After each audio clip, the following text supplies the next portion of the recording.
So now that the second sub case of this, where fu is not equal to an integer multiple of b, what we should be doing.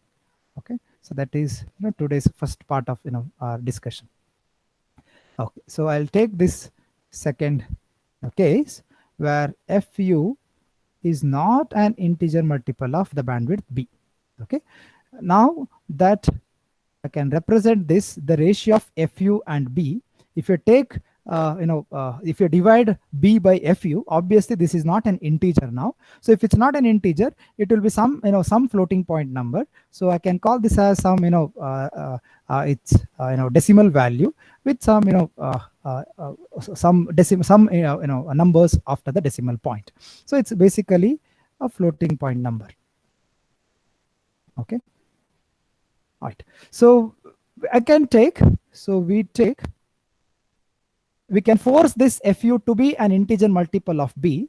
Okay, so that's all we have studied so far, because we are applying Nyquist theorem for a bandpass signal, assuming that fu should be integer multiple of bandwidth. If not, then we will force this upper frequency to be an integer multiple of b. So we can either take the seal value or the floor value of this. So we generally take the floor value of this ratio, which will give you the value n itself. So the n is the actual number. It should not be k. So this implies fu will be now n times b. Why not we take the seal? We'll try to prove that. Okay. Okay. So the reason or the proof for this would be very simple, where fu is now, okay, if I just multiply these two terms, it is just product of the some floating point number times b. Fu is fixed because for a given signal the highest frequency is fixed. So for this to be fixed, we need to either vary the term inside the bracket, or we should vary the bandwidth itself. Okay, so we have as, okay, I'll just write that as fu is fixed. Okay, we have two options with us, or we can say that we need to vary either, I can say, I'll call this as something like r, either r or b. Okay, so let us say there are two options with us now.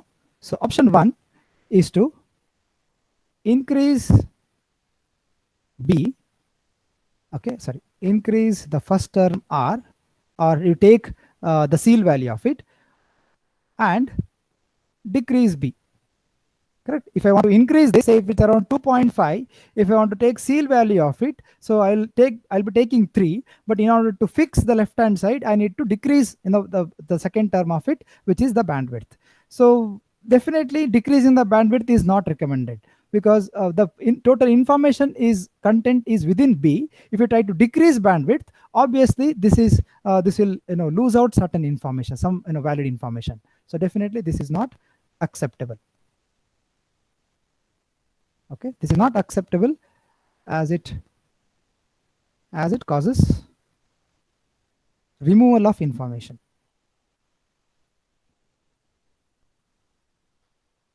Okay. So option 2 is other way around. So we can decrease r and increase b. Okay. So this seems to be a fair solution, because increasing b definitely will not have any impact on the original information. Obviously, if you increase b, there will be some part of the message signal would be 0 for few ranges of frequencies, but it will not harm the original information signal. So decreasing r in the sense, this will be taking the floor value of it. Okay, so take fair solution. I can say that this is a fair solution. Okay, but this will increase, b increases to a value to a value b dash. So b dash obviously is greater than b. Okay, which means that some portion or some part of your spectrum would be 0. That's fine. So in the sense, if I have my original signal in this fashion, say I have drawn this as some bandpass signal, say this this is FL and this is FU, and whose bandwidth is difference of these B. Now this gets translated to this fashion where, okay, so very similar to that. So I'll keep this FU as fixed because we are not playing anything with respect to FU. But now it seems that with increasing of bandwidth, say this is B dash, FL is moved down to something like FL dash. So between FL and FL dash, you will not have any information at all. So that's fine, but we are not harming anything with the original information content in the signal. Okay, so that gives us a solution if the ratio of or if the upper frequency is not an integer multiple of B. Okay, so that our FU times B dash would be the integer n. Okay, this is how you will proceed with the second case for considering the bandpass signal as a low pass signal and try to apply Nyquist theorem upon it. Now the important question in front of us is with respect to the third part. We call this as case 3, which is in fact called as bandpass sampling.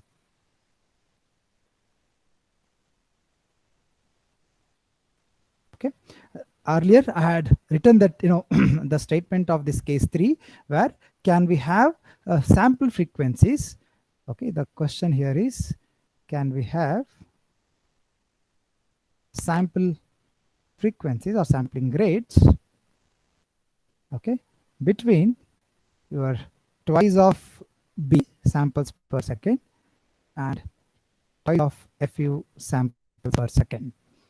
Okay, so this would be the discussion involving this. So it states that we'll come back to the statement of this bandpass sampling theorem, but I would like to give you some basic idea what is happening with respect to the earlier case, case 2.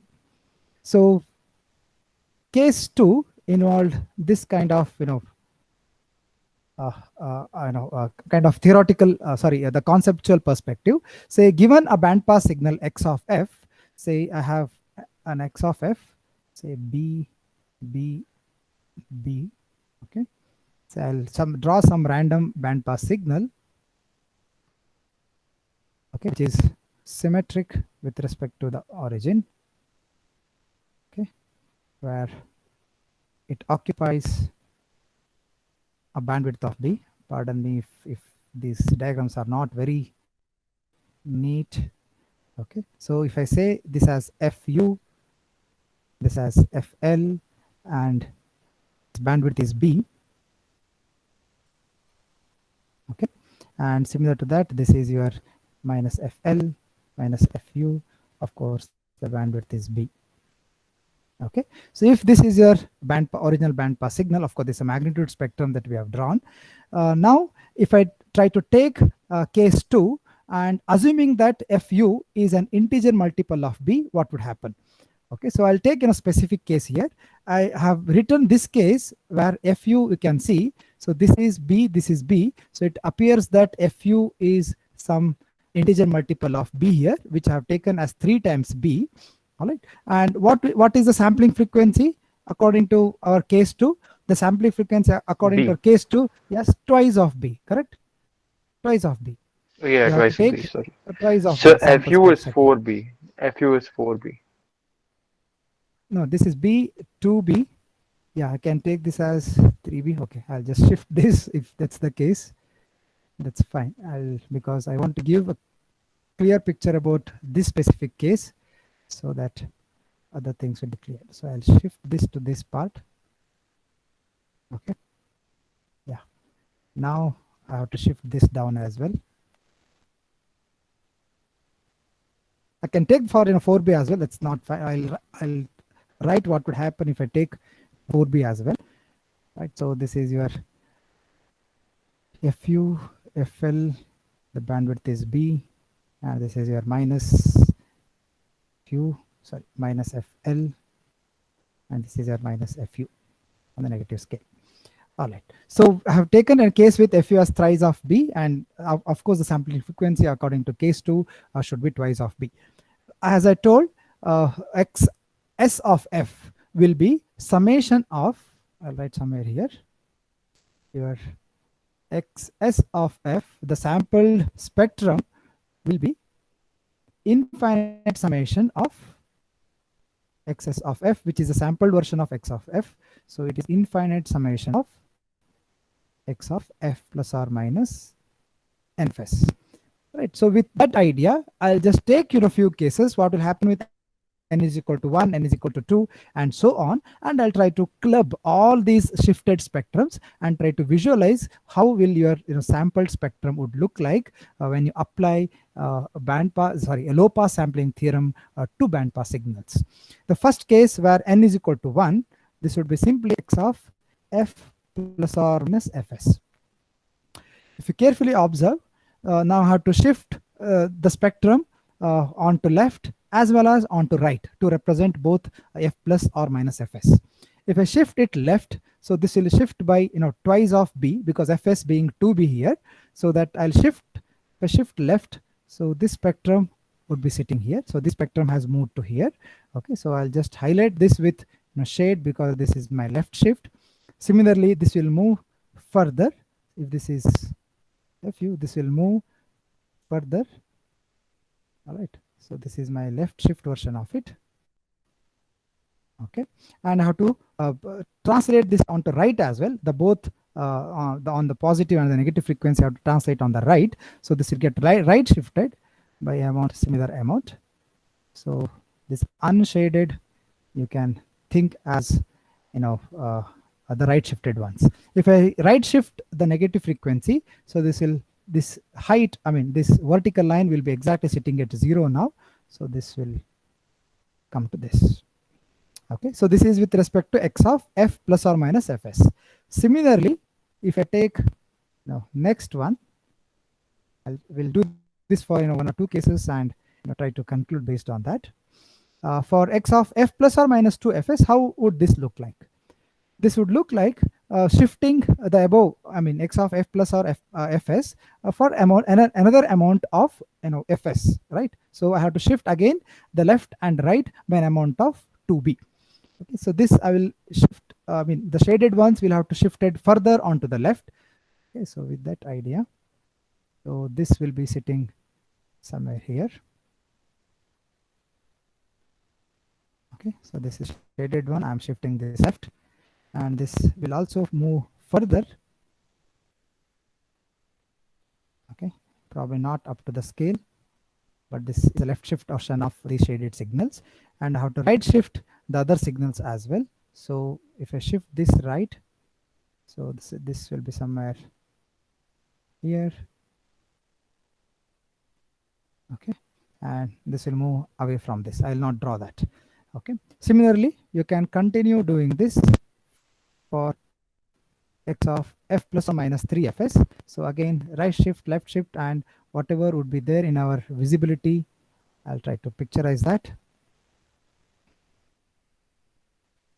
Yeah, something. So these will be moved apart from each other, little far away. All right. So combining all these X of F plus or minus Fs, plus or minus 2 Fs or plus or minus 3 Fs, and going up to for all the frequencies multiply of NFS. So if I try to club them, you can easily see that I have to sum all these three, whichever I have done earlier. I'll try to represent that. Okay, so this is the first part, and this will be exactly at that point. Sorry. So this would be kind of this, and there would be this way, and so on. So it will keep on continue in this fashion. Okay, I'm sorry, this will not be this way, and this way, and there will be another spectrum here, and so on left and so on right. Okay, so this would give us xs of f, which is basically summation of all shifted spectrums of the original spectrum of the signal. Okay, so obviously this is plus b and this is minus b, and since b is equal to fs by 2, this I can represent this as plus fs by 2 or minus fs by 2, or fs is equal to twice of b, and hence we know that if I apply a low pass filter, I can reconstruct the original signal back. So basically the band pass signal is nothing but it is down conversion or shifted spectrum of all your integer multiple of fs's. So this is a case with one of the case when we have taken k is equal to 2, correct? So sorry, k is equal to k is equal to 3, where fu is k times b. We have taken one case there where k is 3, which is basically an odd number. For any values of k, if it is an odd number, say for k is equal to 3 or k is equal to 5, you can verify yourself. This would be the generalized spectrum that you would be getting. What would happen if fs is an integer multiple of b, but if k is an even number? What would happen in that case? It will also have a shifted spectrum of original signal, but the ultimate final expression for or the spectrum of xs of f will be something different, very similar to this, but this will have 0 value at f is equal to 0, but the spectrum would look something like this. So this is for k is equal to even. You can verify say for value of k is equal to 6 and or k is equal to 4 to make it simpler, and you can verify yourself that this would be the spectra. Okay, so in either case, what I'm trying to say is, in either case where fs is or fu as integer multiple of b, whether it is even or odd multiple of b, we get an interviewed shifted spectral replica. So it would be the resultant xs of f is something interviewed of shifted spectral replicas. Okay, now with the case if fu is not integer multiple of b, what would be happening with respect to the spectrum? If fu is not multiple of b, and if I try to apply the same low pass sampling theorem, what would I be getting? Okay, so this is an important part for band pass sampling theorem. Please have your attention. Okay, so if I try to have the same picture for original band pass signal as x of f, now I'll take some shape for band pass spectrum. Any random shape can be taken. Okay, so let us say this is a spectrum for band pass signal. Similarly with the negative part of it. Sorry.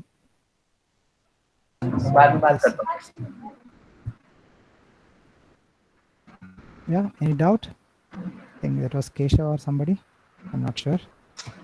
Sorry, sir. Okay. Fine. So this is your fu, fl, and fc. Say if I take this as center frequency fc, this is fc on negative side, this is fl on the negative side, and minus fu. All right. So what would happen if I apply low pass sampling theorem to this band pass signal?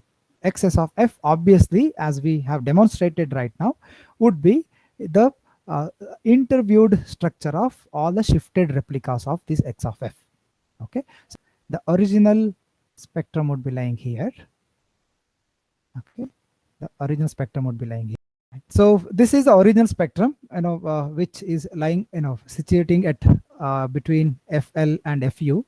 Okay, but shifting of all these spectra would give some spectrum would be adjacent to these. Okay, I'll tell you what are those spectrums. Okay, so this would be my one spectrum. Shifting would give you another spectrum. Okay, so this would be your kind of k minus 1th replica. This could be your kth replica. Okay, so now you have excess of f, which is summation of all your x of f plus or minus nfs, right? So you have so many spectrum. Original spectrum will have its adjacent spectrum by by copying with original spectrum on its left and on its right. So if this is k minus 1th replica, the original spectrum would be lying between kth replica and k minus 1th replica of your negative frequency, which is the symmetric version of your x of f. Now if you carefully note down, I'll write this as well. Okay, and pardon me for not redrawing them very clearly, but okay. So if you carefully note down, what is the difference between this point, okay, FL, and this point? Anybody tell? So which 2 points? These 2 points. Is that the k minus k 1 minus highest point? Exactly. So it's basically So this that is will be k minus 1 times fs. yeah. Agree? Okay. Yeah. So this is a k minus 1th replica of the original signal. This we have obtained by taking sampling. Take samples of this at a rate of fs. Obviously, this will be k minus 1th of the original spectrum on its negative scale. Similarly, what could be the difference between this point and this point? Okay. The difference between these two is obviously one is FL, another is minus FL. So obviously the difference between them would be twice of FL. Okay. Similar to that, if I take the reference of this as minus FU and say the FU, I'll tell you why I'm taking these distances. Okay. The difference between Twice of FU. Yeah, this is twice of FU. And similarly, the distance between this and this leg, so to say this leg is what? Okay, with these separations between the legs of this spectrum, now can we have the relation among these all these 4? So if you carefully observe, when there will be aliasing, if you club these two and if you club these two, if you carefully observe these two distances, it is understood that this point, there will be overlap of the spectrums if this point reaches this point. In the sense, this point FL should be or the distance to FL must be greater basically, than k minus 1 fs should be greater than 2 FL, right? No, other way around. As you can see, the distance between these 2 points, which is highest, which is longer. Oh yeah, sorry. 2FL. Yeah, 2FL should be greater than k minus 1 FS. Correct. That's one inequality. If it's not the case, definitely there would be an overlap. There would be the problem with your sampling. Okay, so that's one condition. The second condition from the second set is what?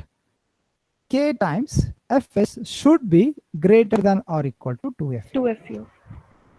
Okay, so combining these two, you can write the Fs, as you can see, the sampling frequency Fs, either it should be greater than or equal to twice of Fu by K, or it should be less than or equal to twice of FL by K minus 1. This itself is known as your band pass sampling theorem. That's all. Okay, so now you have ranges of frequency. You don't have just one single frequency now, or you cannot just say you don't have Fs is greater than or equal to 2Fu. You have ranges of frequencies to play around, which would give you no intersymbol interference or no overlap of the signal. Okay, so these ranges of Fs, these ranges of Fs, okay, would cause. So what if we can draw a graph of this and try to analyze? That would have more meaningful information. Okay, so I have just killed the time of drawing this so that it will be we can spend more time on discussing about this. So this is just a graph where please read this FH as FU. Okay, and everything else is correct. This is the in equation that we have written just before, where Fs is less than or equal to twice of Fu by K, less than or equal to twice of FL by K minus 1. Here the equation, if you carefully note, FL is nothing but Fu minus B. B. That's all. Okay, that's all has been changed in this equation. Obviously, what is the value of K? We have already seen that K in Fs, Fu is definitely not an integer multiple of B, where we take this K as floor value of Fu by B if it is not an integer multiple. Or I can represent this as K should be less than or equal to Fu by B. That's your second condition for, you can say that, this condition is for no aliasing, conditions for your all the sampling frequencies. Okay. So these two cases, these two conditions are called as sampling conditions. Of course, band pass sampling conditions. Okay. For aliasing free. Okay, or no ISI, in other words. Now if you try to analyze this graph, probably we have to draw this graph and then analyze, but that's fine. So you take case of specific cases of values of K is equal to 1, K is equal to 2, and K is equal to 3. So what will happen when K is equal to 1? Okay, for K is equal to 1, if you substitute into our first condition, what is the condition that we'll be getting? The first condition is Fs should be greater than or equal to twice of Fu. Agree?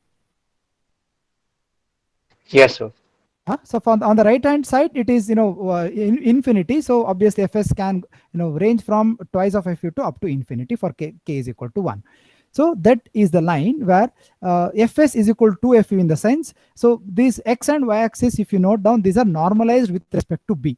Okay, that doesn't harm anything in our analysis. So obviously the left hand side and the right hand side can be divided with B. It doesn't change anything with the equation. So this is your equation of Fu by B. Okay, so if you see for value of Fs is equal to 1, okay, for at the origin here, so what should be what should be the value of twice of Fu? What should be the value of Fs which is greater than 2 Fu? If Fs is equal to 1, the line after the line outside. Basically, correct. We have to draw a line Fs is equal to 2 Fu, and then everything on the right side of it will be on the left hand the side. region of On the interest. left hand side. On the left hand side. Oh, sorry, So the all left hand these side will be values region are of interest. Yeah. all these values represent Fs greater than or equal to twice of Fu. Twice of Fu. Okay, so this is the line which has a slope of 2. Fs by Fu is a slope which is 2. Now with the case take with K is equal to 2, what will happen? The K is equal to 2. So for the case K is equal to 2, what are the conditions? The first condition from the first inequality, I have Fs greater than or equal to twice of Fu by 2. Okay, which is simply Fu itself. Okay, the second condition is that Fs should be less than or equal to, if I substitute K as a 2 here, so this will be twice of Fl minus B by 2, or this is simply 2 minus 1 here, K minus 1. So this would be simply twice of Fl minus B. Take the first case. The line which is Fs is greater than or equal to F, in the sense Fs is equal to F, it's a linear scale where whenever Fh is 2, your Fs will also be 2. Whenever Fu is 3, your the vertical line, the point will be Fs is equal to 3.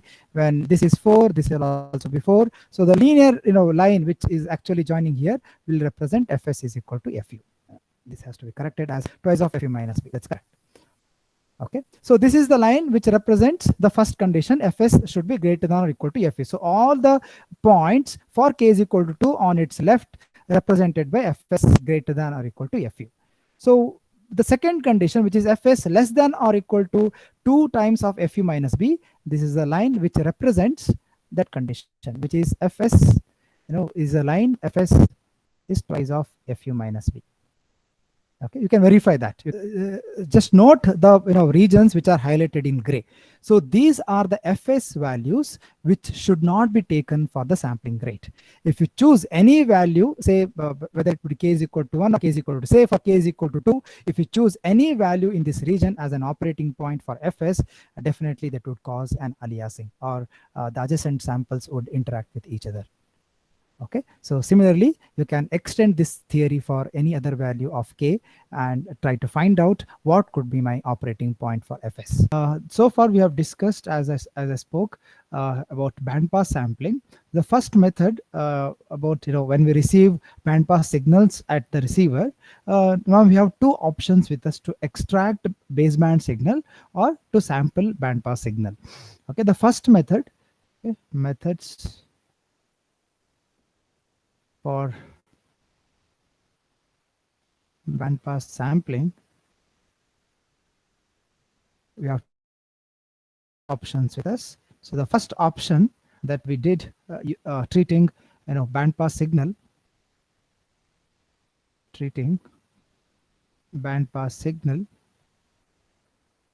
as low pass signal. Okay, so what did we do? So when x of t, say if it is a bandpass signal which occupies a frequency range between fl and fu, of course the difference between them is a bandwidth of the signal itself, then we try to separate this signal with even and odd terms. So once we take even odd terms, then we try to multiply with cos term. So this is cos 2 pi fct, and with odd terms we multiplied with Hilbert transform of cos 2 pi fct itself, which is sin 2 pi fct. Okay, then we try to take these samples and passes through a low pass filter having having an impulse response in time domain as sinc function. So we can interchange those operations because of their linearity. Either we can first pass through the low pass filter and then take samples by using an ADC. Similarly for the bottom, the path as well, we can multiply with we can pass through a low pass filter, then take samples of all these odd terms. Okay, this is how we can sample the received bandpass signal. So we also understood the reconstruction of so obtained using in phase and quadrature components. So all we need to do is merge these two. Okay, probably we may have a mux kind of operation where the rate at which this is appearing is b by 2, the rate at which this is appearing is at b by 2, because we have separated even and odd terms. Then by using or by clubbing those two, this could be giving us twice the rate of samples per second. Okay, through ADC we apply twice of the bandwidth. The twice of bandwidth here, the rate of ADC is b itself. Here the outcome of the rate of samples arriving at the output of ADC is b samples per second. Combining those two would give you the original baseband signal, which is twice of b as samples per second. So such structure where we try to separate the signal into its I and Q part is known as IQ demodulator.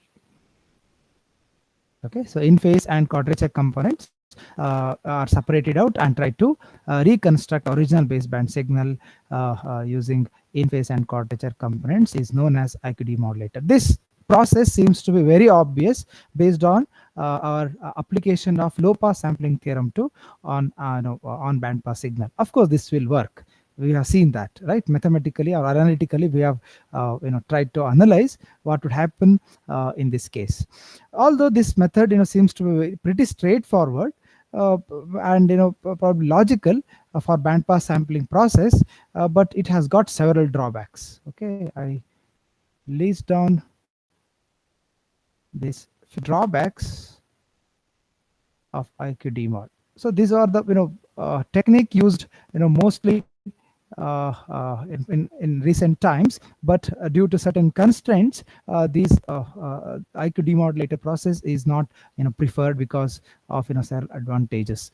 I'll list down the drawbacks of this IQ demodulator, then I'll discuss what is a better method, or what is the advantage of second method that we have studied as bandpass sampling theorem. The drawbacks of this is, as it's very obvious from the structure of the receiver itself, that it uses two mixers, as you can see, right? It's called as two multipliers, or I can say these are also known as mixers. Okay, so we know that this is just multiplication of two analog signals. However, the mixer is implemented using your simple MOS based kind of switching operation. So when you use simple MOS as a switching between which acts as an analog multiplier, it may not just give multiplication of these two, but it may generate certain harmonics. So probably due to some non-linearities, it may generate a few harmonics, and those harmonics can seep through this filter and probably corrupt the signal when it is reconstructed back. Okay, so one multiplier is fine, but it uses two of those, and hence the one non-linearity in both the mixers can cause the problems in reconstructing the signal back. Okay, so it may cause distortion at the output. And one more thing is keeping this IQ balance, where the top path should be in phase and the bottom path should be in quadrature phase shifted version of the in phase, and it should be precisely 90-degree shifted. If you don't maintain this precise IQ balance, probably you would be incurring some certain phase errors. Okay, so this may lead to certain phase errors. Probably the 90-degree phase shift, the Hilbert transform can be achieved by using simple passive elements like resistors and capacitors. However, but still those should have should not have any probably the variations with respect to the circuit element, in the sense they should not be varying, they should be invariant to the temperatures or any environmental variations provided. Okay, and hence the maintaining this in phase and quadrature balance is utmost important for the recovery of the original bandpass signal. The third is, obviously, it is not so economical. As you can see, economical, and and because of the hardware that it uses. It uses two mixers, it uses two filters, two ADCs, right? And it uses kind of multiplexer to recover the signal back. So it feels that it consumes a lot of hardware and lot of space as well, and lot of power as well. So looking at all those from those perspectives, this IQ demodulator or IQ based bandpass sampling is not so recommended. So instead, what we have is a third case that we studied. Instead, we can utilize bandpass sampling. Okay, can use this bandpass sampling, which we have written as using the sampling rates between the ranges between twice of fu by k or twice of fl by k minus 1. So if you use the frequencies in this range, then you need not implement such an architecture. It performs. The advantage of this bandpass sampling is that the great advantage of such choosing the rate between these two extremities, I mean using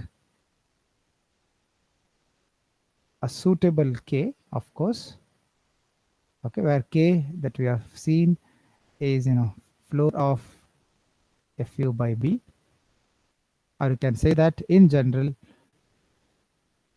this choosing k should be such that it should be lesser than or equal to fu by b. So using a suitable k which suits the ADC, it produces no aliasing or no intersymbol interferences. Okay, that we have seen in the last class. Okay, so the advantage is nothing but the band pass sampling using such sampling rates performs, it does the job of two operations in single step. So it performs an operation of a mixer plus it does an operation of baseband sampling, that is ADC itself. So in single stage, it performs an operation of a mixer and baseband sampling. So the method that we adopt, choosing such rates, will be more economical, and probably you can eliminate all these the drawbacks of your by treating the band pass signal as low pass signal.